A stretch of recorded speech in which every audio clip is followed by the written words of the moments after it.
June 1947. The Strait of Malacca, a ribbon of sea threaded between the Malay Peninsula and the Indonesian archipelago.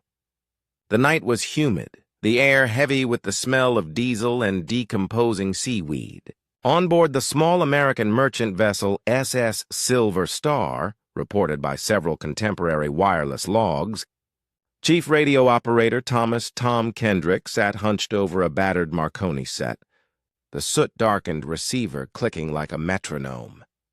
The watch below was dull and routine. A boiler man oiling valves, a deckhand sweeping salt from the rail, a cook humming a hymn. The sea itself was a vast, low murmur, waves that kept a steady time with the ship's engines. Then, at 02:17 local time, the hour is one of the few things several logs agree on, Kendrick's headphones caught a broken sequence of Morse, an amateurish, ragged transmission, not a routine call but a cry. Static broke the cadence. Then a voice. Thin, strangled, impossibly clear and terrified. KKSOS. All officers, including captain, are dead. I die. Kendrick reported the fragment to his captain, Charles Whitman, a salt-weathered man who had spent 3 decades between engine rooms and chart house. Captain Whitman stepped into the radio room, jaw working as if he were chewing on an impossible question. Around them, the ship's lights hummed, yellow and indifferent. By radio tradition, every call must be treated as real until proven otherwise. They retransmitted the distress on all frequencies. Other ships on adjacent lanes logged the same garbled message. The pattern repeated, a hail, an unintelligible lengthy sequence of distress. Then the final terrifying Morse, I die, sound matters in maritime emergencies, the crack of a flare, the cough of a dying motor, the brittle sound of a deck hatch slammed in panic. The Silver Star's crew felt that brittle crack in the Morse. Men on the bridge exchanged looks as thick as rope. If what they had heard came from a real ship, it was not just a mechanical failure. It was a human catastrophe summoning the network of the sea. Radio chatter filled with uncertainty. Who was sending the call? The identification, as some logs held, allegedly came through as Ourang Medan, a name that in Malay could mean man from Medan, though the phrase was odd as a vessel's name. Other operators, scribbling in the wobbly light, recorded only the distress and the mumbled fragments. On board the Silver Star. The responses were practical, fast, a change of course plotted on the navigation table, engines throttled. The captain barked orders to prepare a boarding party. Men strapped on life belts and grabbed flashlights whose beams cut the dark like surgeons' knives. The sea rolled on, impartial. The first light of dawn would, if reports were to be believed, reveal the ship broken and mute. Yet at that hour, the ocean offered nothing but its soft chrome skin. Still, radio logs from several vessels in the lane show a series of rapid-fire attempts to contact the source. Some operators claimed two-way exchanges had occurred, with silence cramming the intervals between stray words. In the crowded frequencies of the Malacca Strait, a humming thoroughfare for cargo and passenger liners, the distress did not go unheard. The shipping community responded with the speed of a practiced muscle. What the men aboard the Silver Star could not have known then, what none of them could know, was how the routine rituals of rescue would collide with a scene that would not fit their training. The shock of finding a boatful of human bodies posed in a way that did not look like death as the charts named it. For now the deck was cold, studs of salt on the rail, and the Marconi still warm with code echoes. Kendrick kept his hand on the key, oddly reluctant to lift it. He knew, like every radio man who has ever been given a voice for the sea, that a human call for help was not a thing to be left dangling in the air. He sent the coordinates he could triangulate and watched the needle on the compass tremble toward those numbers as the Silver Star altered course. The strangeness of the nights. Transmission sat like a knot in the crew's stomach. A whisper wandered forward among the men, an eerie guess that whatever floated out there could not possibly be a simple wreck. Voices in the galley got quieter. A deckhand wiped his face with a sodden sleeve and said almost to himself, "It's a bad one." The mood shifted from curiosity to dread. The sea promised nothing, and the air smelled suddenly too vast to breathe. June 1947, still in the Strait of Malacca. Dawn broke as a smeared bruise on the horizon. The Silver Star's bow cut a path through the diffraction of morning light. The crew strained at the rail. Ahead, some 5 miles, a pale silhouette lay listless like a whale's ghost. As they closed, the shape resolved into a freighter, low to the water, white paint made dull by salt and sun. Letters along the bow were barely legible. Some hands would later transcribe them as Ourang Medan. Captain Whitman ordered a launch. The boarding party was small and functional. The chief mate, a burly Dutch seaman named Peter Van Dyke, 2 able seamen, and a medic, a naval petty officer with a canvas bag of instruments. They wore life jackets beneath oily coats. Their boots thudded on the cramped wooden steps of the small boarding boat. The silence when they boarded was the first weapon that took them by surprise. The gangway creaked underfoot. On deck, the light glinted off brass fittings and puddles of oily water. There was no sign of a struggle. No overturned chairs, no toppled ration tins. Yet the deck was occupied by a tableau of motionless men. They found the captain slumped near the wheel, eyes wide, mouth open in a frozen O. In the companionway lay officers in their shirt sleeves, faces turned upward as if inhaling a last impossible breath. The bodies presented no scorch marks, no significant external wounds, no pooling of blood. The medic, trained for the grotesque and familiar with the consequences of gunfire and storms, intoned the cold words no doctor wants to speak. Rigor mortis had set in. But the postures were unnatural. Some bodies curved backward, heads thrown, mouths wide. Fingers were rigid as if gripped around invisible rails. The medic checked pulses with the trained efficiency of someone who has seen many deaths. He bent over each man's neck, listening for the stealth beat of life. One by one he shook his head. He sniffed for the acrid metallic tang that sometimes marks a poisoning.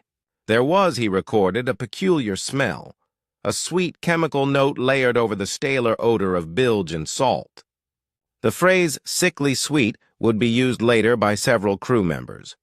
A description at once specific and useless. A dog, one of the seaman's pets, was found in the forecastle, dead and rigid, eyes bulging. That detail, when it filtered back to other ships and shore radio rooms, made technical minds narrow their eyes. Pets do not attend meetings of mutiny. The boarding party's flashlights revealed dashes of white powder on the floor, and a chart table open to a course annotated with hurried pencil marks. A bell lay on its side. A lifeboat davit had been used. The ropes had been released. The small boat that had once hung from the tangle of davit and tackle was gone. The mate called up to the Silver Star via handheld radio. "We're aboard. All hands dead. No signs of violence aboard. Lifeboats missing."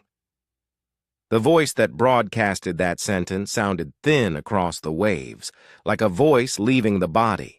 By the time the Silver Star's captain climbed aboard with reinforcements and extra medics, the initial boarding party had already covered the deck in a cold procedural sweep. They photographed and logged.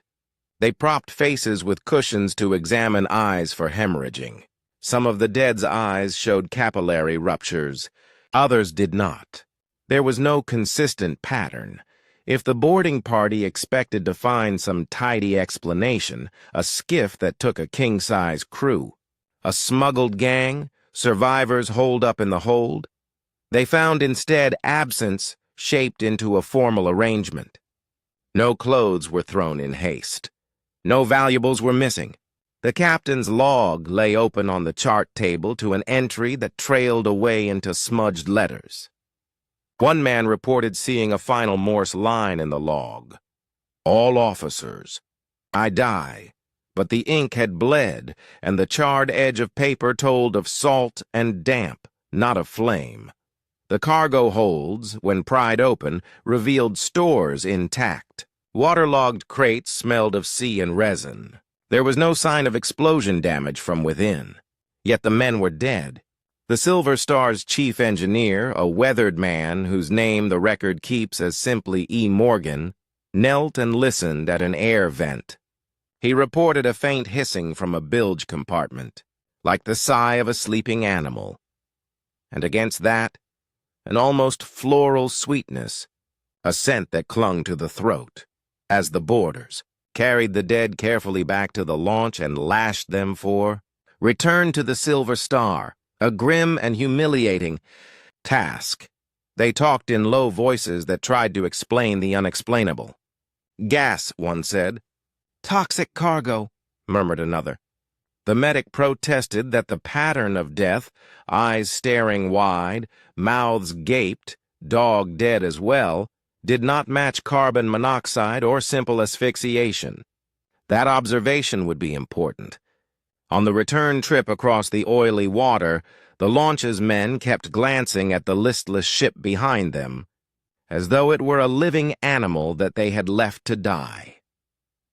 Back aboard the Silver Star, the dead were placed under canvas on the deck. The captain ordered a sealed examination.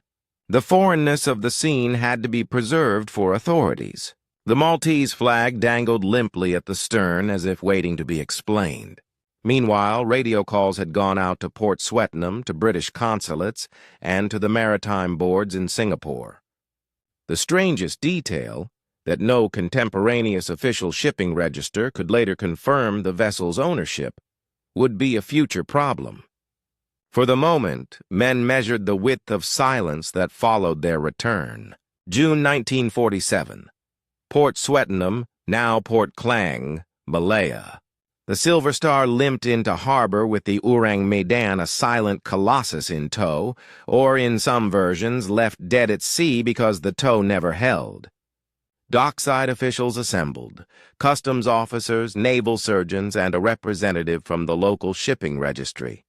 The deck of the Silver Star smelled of disinfectant and diesel. On it lay makeshift rows of bodies shrouded in canvas and numbered with chalk. Dr. Arthur Hayes, the senior medical officer sent from the Colonial Hospital, approached the first body with methodical steps. He was an experienced physician with a steady hand and used to the idiosyncrasies of marine pathology. He removed the canvas and looked. The men's faces were locked in an expression of stupefied terror, mouths open, eyes wide. Rigor mortis had taken hold. Animals that often accompany sailors were not spared. Eyewitnesses said a mastiff or terrier was found lifeless as well, curled unnaturally at the foot of the gangway. Hayes checked for trauma. He probed brittle fingers and tapped chests for resonance. He took blood and tissue samples where possible. The boat's medic, a petty officer named Hawkins, said later that he had smelled a sweet metallic smell, a phrase Dr. Hayes noted in his log. Hayes recorded in his notes a detail that would later ignite speculation. Numerous small hemorrhages were visible around the eyes and chest cavities of several crew members. Capillary rupture like that could occur with extreme stress, with strangulation, or with certain toxic exposures. It was not on its own diagnostic. Meanwhile, the engineering team examined the engine rooms and bilges. Chief Engineer E. Morgan and his team inspected the boilers, pumps, and fuel lines. They reported that the main engines showed no signs of catastrophic failure. Wiring to the radio was peculiar. Some wires were cut, some were scorched, others displayed amateurish field repairs. The ship's carpenter noted a strange white powder in the forward hold, in and around packages that had been marked as agricultural chemicals. Some crew members swore the shipment smelled of bitter almonds. the olfactory signature often associated with cyanide compounds. Those terms, bitter almond, sweet metallic scent, spread through the port like fire. Dr. Hayes performed autopsies with the kind of precision learned in trenches and hospital ships. He cut, looked, and took samples. Lungs, pale and filled with some foreign fluid in places. Hearts, no severe trauma. The stomach contents offered ordinary shipboard fare. Nothing dramatic. The rudimentary histology that could be performed then suggested hemorrhage and pulmonary edema in places, but nothing consistent with a single neat mechanism across all cases. The dog's tissues, when examined, showed similar internal ruptures. At the same time, port authorities searched the holds for manifest and registration. Shipping manifests were either missing, incomplete, or in a language not easily matched to the vessel's supposed registry. Offshore authorities sought the vessel's papers. Naval intelligence sent a code clerk to cross-reference radio logs. That clerk, squinting at the Marconi slightly askew in a cardboard box, traced the Morse irregularities and confirmed that fragmented distress calls had indeed pinged several receiving stations. Political eyes moved as well. The late 1940s were an anxious time in Southeast Asia. War had ended, but tensions persisted. British colonial administrators worried about sabotage, about leftover wartime mines, about the illicit shipment of chemicals across weakened customs. Word reached higher authority that a freighter had arrived. With a dead crew, anything with potential public health implications had to be sealed. Dr. Hayes's notes were sealed and placed under the supervision of colonial police. Later, that week, an attempt to tow the Ourang Medan, or to move her in any meaningful fashion, faltered. Here the reports diverge and complicate the narrative. Some contemporary radio transcripts assert that the Silver Star's attempt to take the corpse ship in tow ended with a sudden, violent explosion that blew the hull apart and sank the vessel, consigning all traces to the deep. That version added a tragic punctuation to the odd tale, the ship's secrets swallowed by the sea. Others insist the ship was later examined by official authorities and quietly scrapped. The absence of consistent, preserved official documentation from maritime boards made either scenario difficult to corroborate in later years. Back in the makeshift morgue, medical staff cataloged the details. The variety of the wounds, the lack of external trauma, the preserved items of clothing, and the absence of personal papers on many bodies. An inventory began to take shape, and with it a growing unease. The deaths were neither a tidy natural disaster nor a conventional act of violence. The combination of hemorrhaging in the eyes, the dog's death, and the smell described by crew pointed to poisoning by an inhaled or volatile toxic agent. Yet what agent, transported under what kind of secrecy, remained elusive.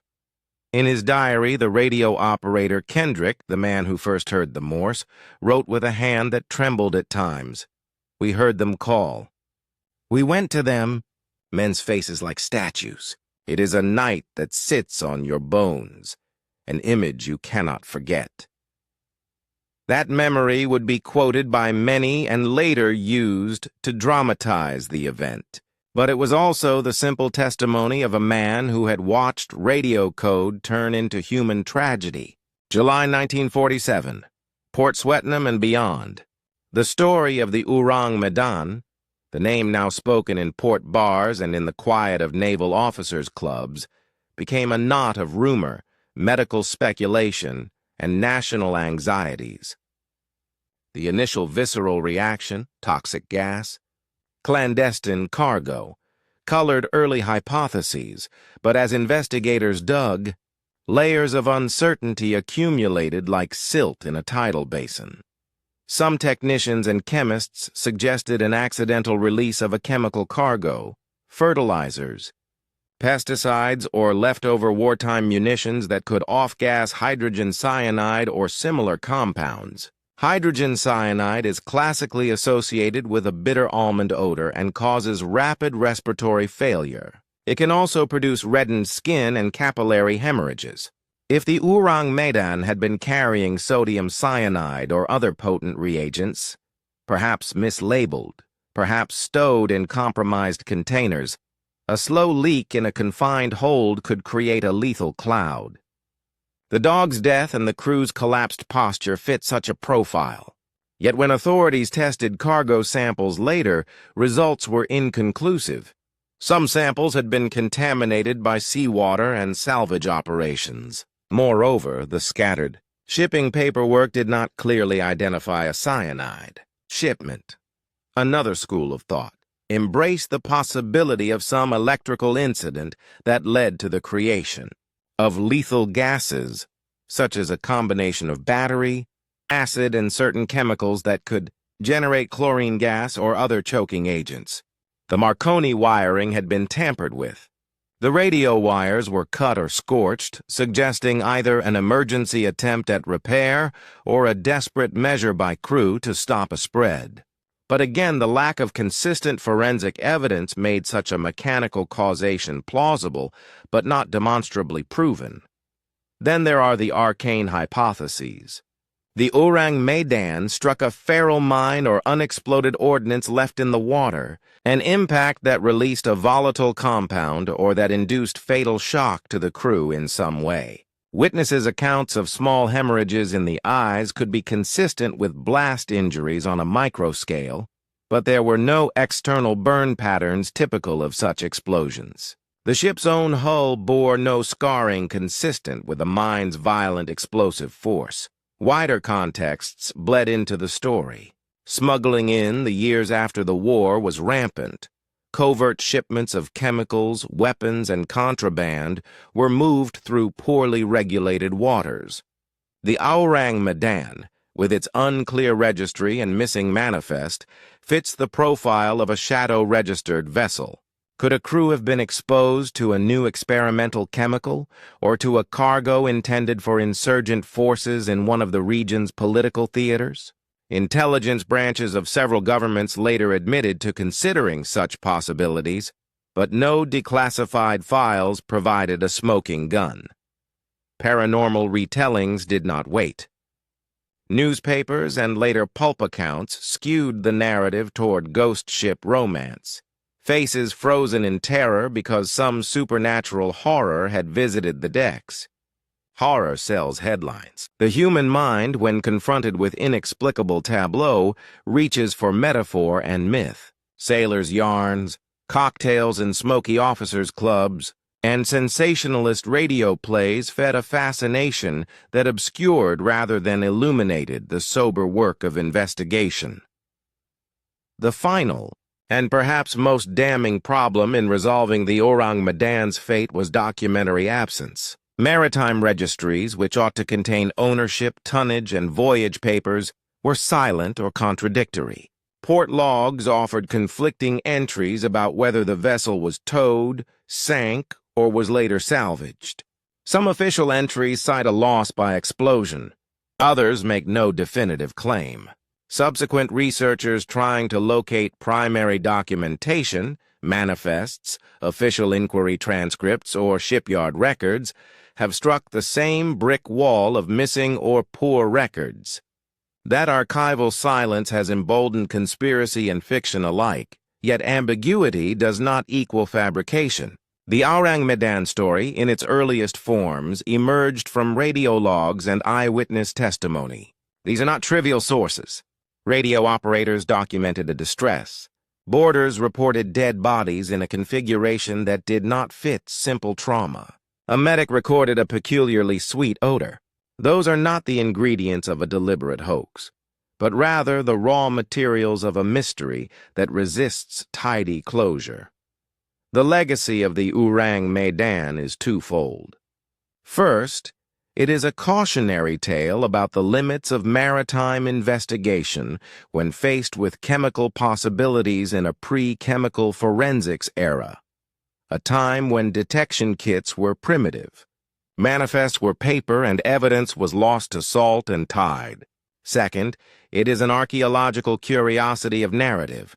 Reporters and storytellers have folded the facts into patterns that speak to anxieties of the post-war world, the fear of lingering, invisible dangers, the suspicion of ghostly remnants of global conflict, the way official silence invites myth.